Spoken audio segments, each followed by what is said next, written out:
Good evening and welcome to Have I Got News For You, and our apologies to the millions of viewers who have tuned in expecting our guests to be the two stars from the hugely popular series The X-Files.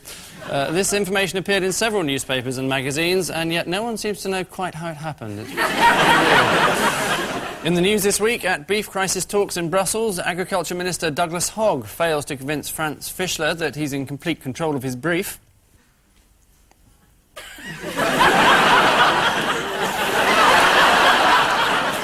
Abroad, and a triumph for Bill Clinton as he at last finds someone he can beat at noughts and crosses. And ICI admit there are one or two problems with their prototype fly swat. With us tonight we have the winning captain of the last series, Ian Hislop, and the winning captain of this series, Paul Merton. With Paul tonight, a man who has betrayed the Labour Party by not abandoning his principles, Ken Livingstone.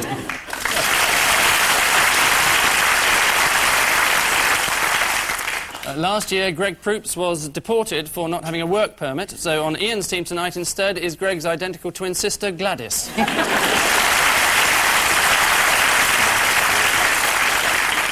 Cocking a snook to the unorthodox, we begin with round one, our rarely entertaining film round. Ian and Greg.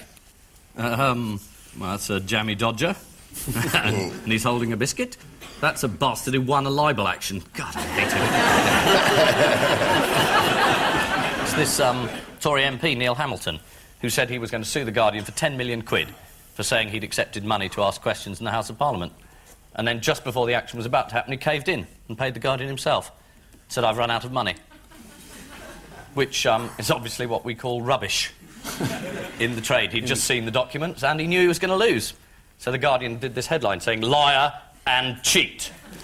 Sort of subtle approach that I find so amusing. And so familiar, yes.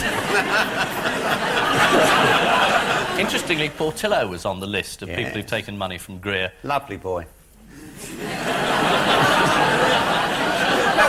You try and elevate politics from mudslinging and personal abuse and you all laugh. Yeah. How much would it cost to pay somebody to ask Lord Archer, are you a ponce or not? Well, it does seem quite odd, though, with one of them. Apparently no one told him it was coming from this interesting person who runs Harrods, you know. Mystified? Yes, Completely mystified. I think...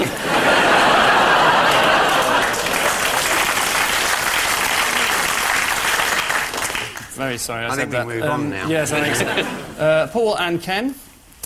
Strange lights.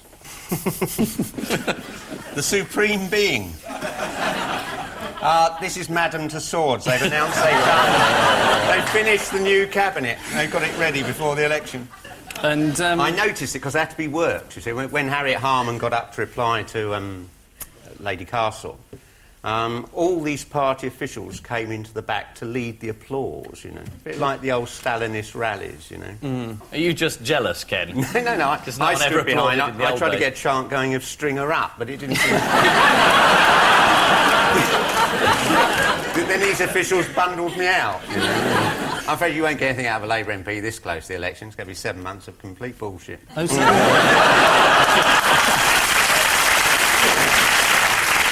in his keynote speech, Tony Blair said that his main priorities for government were education, education and education, and to repair the autocue. For part of his speech, Tony Blair hit upon the idea of using a football chant to show Labour's superiority over the Conservatives, although there was some behind-the-scenes debate before they decided that Labour's coming home would be a more sensitive choice than your shit, and you know you are. Ian and Greg, some transatlantic filth for you. It's, I believe, Princess Diana as a child, with one of the military boys in the neighborhood. Oh, she's doing the hilarious arrow through the head gag, which, as you can see, is a total turn-off to boys of the opposite sex wearing enormous spurs.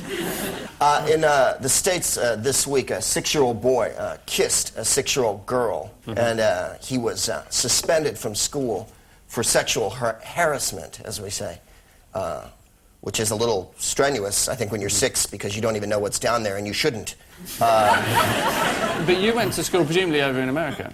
Yes, I did, thank you. Did you have a lot of sexual harassment over there? Yeah, a lot of times the chicks wouldn't leave me alone, and I'd be out on the monkey bars, and they're, come on, Greg, give us love, monkey god, and I'd just know.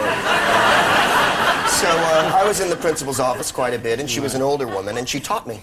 And what was the punishment? Do you remember? Spanking, if you like, and then just general running around until it wore off. Jonathan Previtt was his name, the 6-year-old boy from Carolina who has been disciplined by his school for sexual harassment after kissing a girl in his class. Local authorities in the heart of the Deep South were outraged that a 6-year-old boy had made improper advances to a girl who wasn't even his cousin.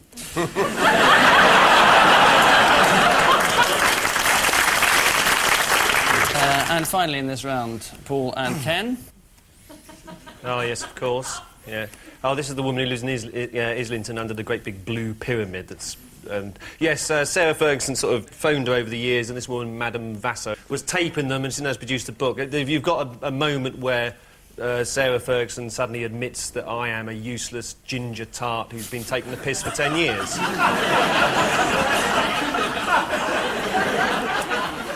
I thought... Didn't she say she taught Andy all he knew? Yeah, well, it couldn't have taken long, could it?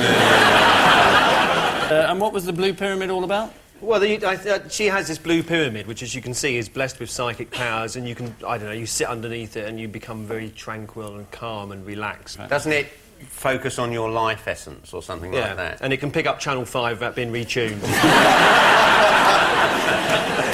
She wished all the royal family dead at one point, didn't she? She said, I wish they were all dead. That's nice. It's a shame about the Queen Mother dying earlier today, isn't it? You not hear that? Well, she had a good innings, though, didn't she? You know? What she was doing playing cricket at her age, I've no idea. I understand that is a dangerous tactic. I was once on a programme where someone made a joke about somebody dying, and they died the next day, and it was too late to edit the programme, and it went out. Oh, God. Yes. Well, thank God it wasn't a joke, then.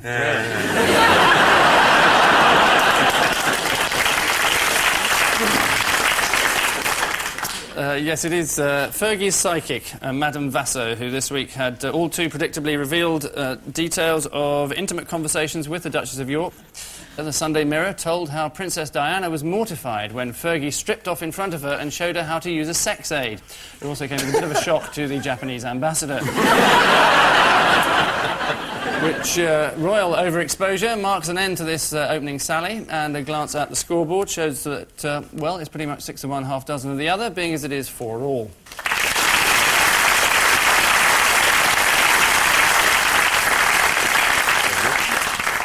People who watch this show every week will obviously have very little of a life to speak of, but will also be aware that round 2 is often a highly original rip-off of someone else's idea. This week we've plundered the creative genius of the Conservative Party to make our very own Tony Blair demoniser. No expense spent. Various pairs of eyes will appear on Tony Blair's face. All the teams have to do is say who owns them. So, eyes down as we activate the demoniser. So... Is it Kevin Maxwell? Well, you say Kevin... He's done nothing! or is it Ian Maxwell? I don't know the difference between them, really. Is there much of a difference? They're both innocent. Let's have a look. Well done, yes it is, Kevin Maxwell, well done. Who's seems to have got off this major criminal charge on the grounds that it's going to be a terrible strain on his wife. It's just a pity the Birmingham Six didn't come up with the same sort of excuse. That's an interesting view, Ken. Now, if you express that in Parliament, you're safe. Yeah. But you're outside. Are you suddenly defending Kevin Maxwell? No, all I'm doing is stressing again and again, and I don't think we can do it too often, that Kevin is innocent.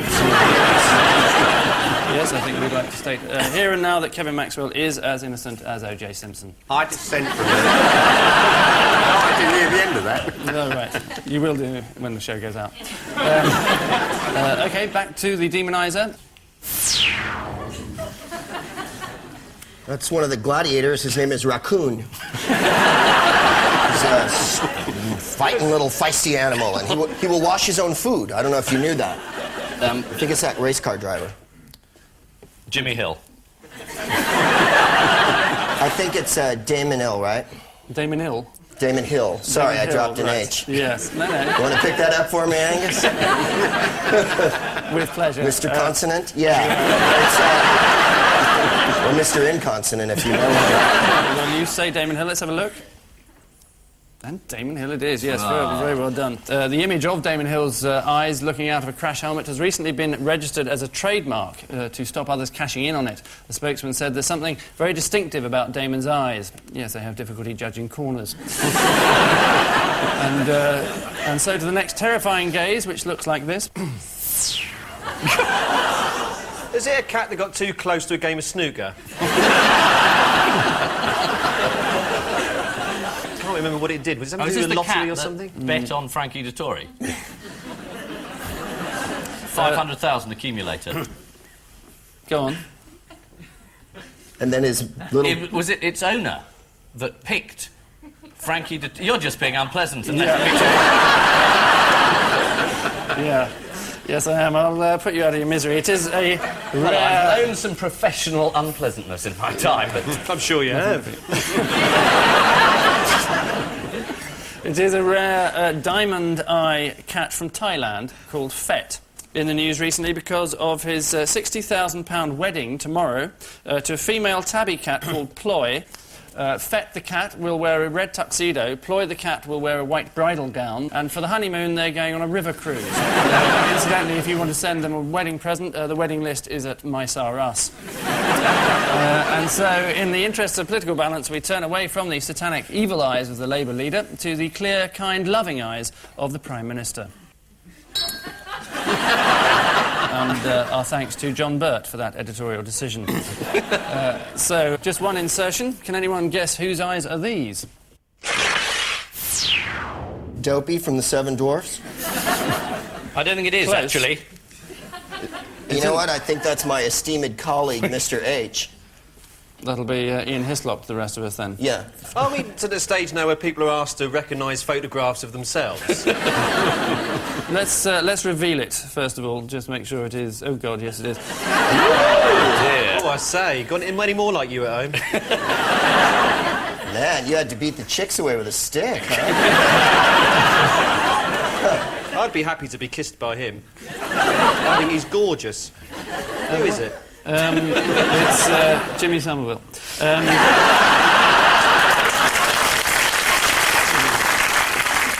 The glasses, we have to ask. Faltering eyesight or fashion statement? In those days, it was very sunny. Right. And I had... Was this before the Earth cooled? Volcanoes everywhere, bright light. Are you suggesting you were wearing them because the sun was out? I'm saying they had a sort of photochromic system, those glasses, where if the sun came out unexpectedly, they went sort of yellow. OK, they were a terrific error. Yeah. I admit it freely. Which embarrassing spectacle brings us glassy-eyed to the end of round two, and one glance at the scoreboard reveals that Ian and Greg have a rather unfocused 10, whilst Paul and Ken have a sharply defined 12.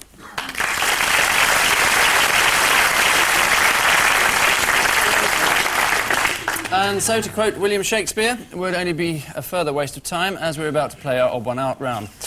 Paul, your four cultural icons are Robert the Bruce, Tony Bennett, Thomas Hardy, and Chopin.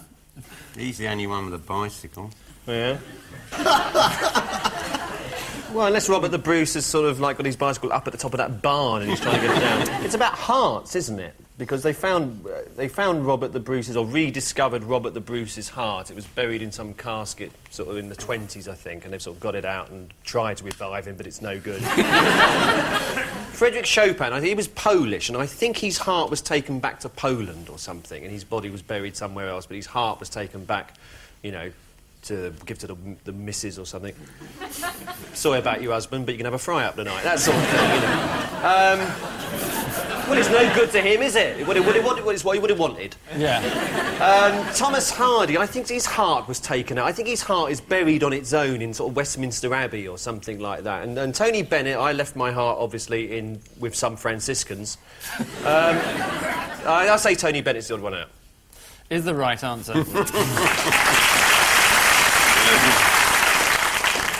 After his death, Robert the Bruce's heart was taken on the Crusades by his old friend Lord Douglas. The fiery Scot is said to have thrown it at the feet of the advancing barbarians. They kicked it back, everyone dived on it, and rugby union was born. Ken's turn. Vyacheslav Mikhailovich Molotov. Old King Labour. Tutankhamun. John Redwood. And 2 dogs. Molotov had the cocktail named after him. Tutankhamun, they've just produced a toot beer, brewed out of a few filthy old grains of wheat they found about 5,000 years old in his coffin or something, and they're charging about 50 quid a pint for it. Makes you walk like an Egyptian, apparently. You've had about 15 of them. I think there's a Redwood cider, and there's a new 2 Dogs alco pop. Beer and or whatever lemonade, it I is, think, yeah. They're all linked to alcohol, but Molotov's the one you threw it rather than drunk it. Yeah, I'm going to give you 2 points for that. That's very good. Harrods boss, Mohammed Al Fayed, is marketing a Tutankhamun beer based on a recipe found in Tutankhamun's tomb. Also found in the tombs was an old papyrus envelope stuffed with trinkets and jewels marked for the attention of Neil Hamilton. Greg, your cartoon characters are Viz Magazine, Martin Clunes, Mrs. Blair, and Ronald McDonald. Viz is a hilarious magazine. They're involved in a lawsuit situation because of top tips. McDonald's is using top tips, and Viz is, I think, attacking them, is how I understand the story. Mrs. Blair, I think she's in a lawsuit situation with the megalithic McDonald's Corporation. And I believe that's the city of Aberdeen, if I'm not mistaken. How did you know that? Because I've been there, and I stood right where that photo was taken from. And there is an enormous white arrow hanging over. People of Aberdeen, run! Run! An enormous white arrow is heading toward your homes. And there's a guy there named Ronald McDonald, and he's not the clown Ronald McDonald, and he is suing McDonald's because he claims it's his name and they've taken it and ruined his life because everyone goes, hey, how about some chips or whatever. And there's a drive-through window at his house, and it's a hassle all night long. People driving in, you know, ding, ding, hey, I'll have 2, you know, chocolate shakes and a fry, and he goes, I'm not the clown. They go, well, can we get breakfast? And that's Martin Clunes, and I think he's the odd man out because I can't possibly connect him to the other McDonald's. I think he's suing Bernard Ingham. Yes. The Daily Express columnist called Clunes a foul-mouthed yob after Clunes said in the Radio Times interview that 10 years from now, swearing on TV will be commonplace, even on family programmes. Apparently, Clunes wants the case to be over quickly so he can carry on developing his new show with Eamon Holmes. How the do they do that? Mr. Ronald McDonald from Aberdeen is thinking of suing the burger giant because they have used his name without permission. He's also warned that another famous food chain could expect a lawsuit from his neighbour, Mr. Dunkin' Donuts. Viz magazine recently claimed that an advertising campaign for McDonald's was stolen from Viz's top tips page, and just to prove what an absurd suggestion that is, here's Viz's top tip from March 1996. Save a fortune on your laundry bills, give your dirty shirts to Oxfam, they will wash and iron them, and you can buy them back for 50p. The McDonald's ad, on the other hand, says, save a fortune on your laundry bills, give your dirty shirts to a second-hand shop. They will wash and iron them, and you can buy them back for 50p. The spokesman for McDonald's said, we never read Viz, and to suggest that we've copied their idea is a load of unfeasibly large testicles. And finally, in this round, Ian, your 4 hot chicks are Norma Major, Mary Poppins, Tiggy Leg Burke, and Paulie Yates. Is it about people who think you should stay at home and look after your children? No. All right, it's a nanny question. In what way? Well, Paula's had a bit of trouble with her nanny, finding heroin in a Smartie tube under the bed. Right. Good place to keep her from the kids in a Smartie tube. Mary Poppins was a nanny who looked after children and sang some very nice songs. Spoonful of Sugar being one of them. Right. But a fan of Julie? Yeah, I'm a great fan of Mary Poppins, which I think is a very fine musical. Norma Major's the odd one out. Why? Well, because all the others have sort of are nannies or have trouble with nannies, because Mary Poppins created a lot of trouble in that household initially. Because her father, he wasn't keen on her at all. So he worked at the Bank of England and he thought, you know, jumping in and out of charcoal pictures on the pavement, he thought that was a bit odd. But he was won over by her. It is a nanny question, but the answer is Paula Yates, as she's the only one who isn't a nanny. Until recently, Tiggy Legg Burke was a nanny to Princes William and Harry, and despite their royal blood, she treated them like any other children. If there was any nonsense, she would send them straight to bed without any banquet. Norma Major was a nanny when she met her husband, and Mary Poppins was a nanny who could have the whole nursery tidied with a single clap of her hands, a bit like Tiggy Legg Burke, but without the servants. Terrific finale. That Let's Go Fly a Kite. You can't beat it, can you? Up to the highest height. Oh, let's go. Fly it. A kite. And send it soaring. Up to the atmosphere.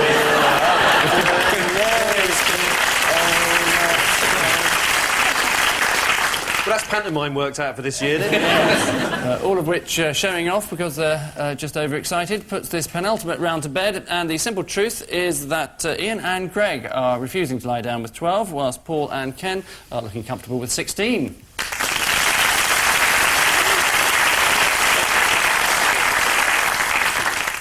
Many viewers have written in to say how much they enjoy our What Happened Next round, so we've decided to ditch that in favour of our Missing Words round. This week's guest publication is none other than the latest Prima magazine.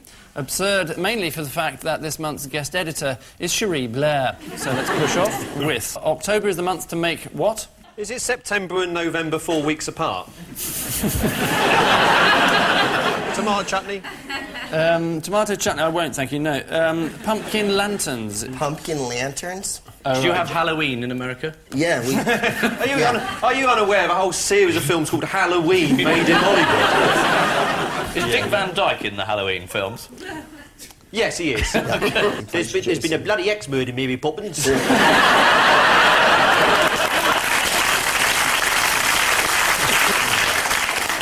Next, never let him see you what? Is it No, this is Cherie Booth. Never let him see you reading Socialist Worker. Is it gang bang in a bar now? Not quite that grotesque. Squeeze blackheads is actually the answer. That is what our future First Lady says you should never let your husband see you do. The rest of her list, including shave your legs, floss your teeth, bleach your upper lip, burp, break wind, cut your toenails, treat verrucas, or eat corn on the cob. Next, BBC apologises for what? Director General? Anna Ford? Anna Ford is the right answer, straight in there, yes. Or more specifically, her disgraceful lapse of impartiality when interviewing that fat git Kenneth Clark. Next, don't let your doctor what? See you squeeze blackheads. No, you're guessing now. Is it use your back bedroom... Is it use your back bedroom as a ski resort? Because they come round and you can't get them out, you know, they're coming down the stairs like that. Right. It's not actually from Prima Scheme section. No. Examine you. No. They're all evil.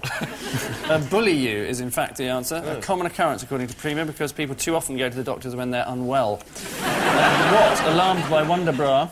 Group 4? Not Group 4. Sets off all these Security security things, doesn't it? You know, that detects sort of like... Because there's so much wire now in these new Wonder Bras. Prisons is actually the answer I was looking for. Oh. Did you see our problem with Group 4 at Labour Party this year? What was that? I mean, this woman's coming through and she's got one of these pepper sprays. One says, what's that then? So it's my pepper spray.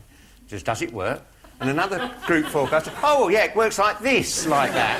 Well, I got it wrong because I read this advice, but I've been carrying around a pepper mill. So, like, somebody came here, excuse son. And lastly, I'm just a what, says Blair. Girl who can't say no. I'm just a girl who... Blank, blank, says Blair. I'm just a country boy. Is the right answer. Oh, my God, is it?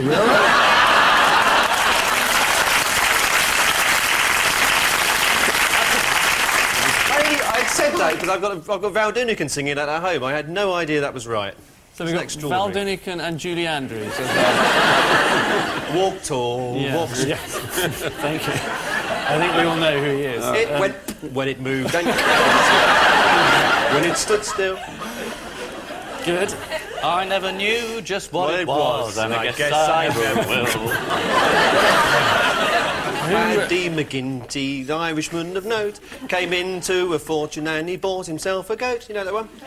No. It's about a goat.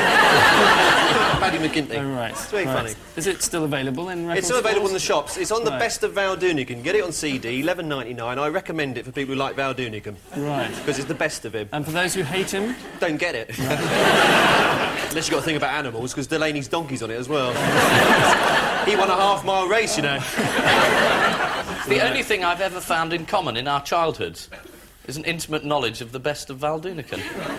I didn't say I was intimate with it. I just bought one CD, yeah. Well, you bought it recently. Yes. the country boy is right, yes, because he grew up on the outskirts of Durham, as you can no doubt tell from his accent. Which faultless display of incompetence blows the whistle on this final round, and the unwelcome news is that this week's Big Girls Blouses are Ian and Greg with 13, while this week's Wonder Bras are Paul and Ken with 18.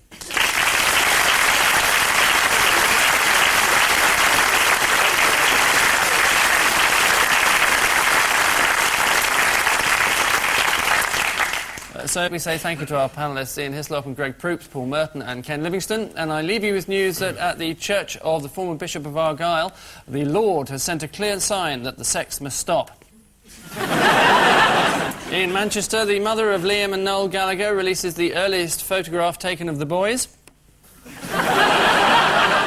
And at Waterloo Station, there's an embarrassing moment for a lady in waiting as the Duchess of York's holiday luggage bursts open.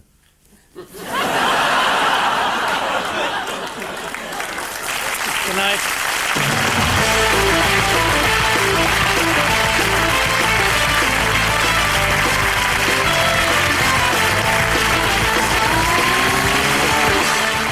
Well, we'd like to apologise for the picture disturbance during Have I Got News For You.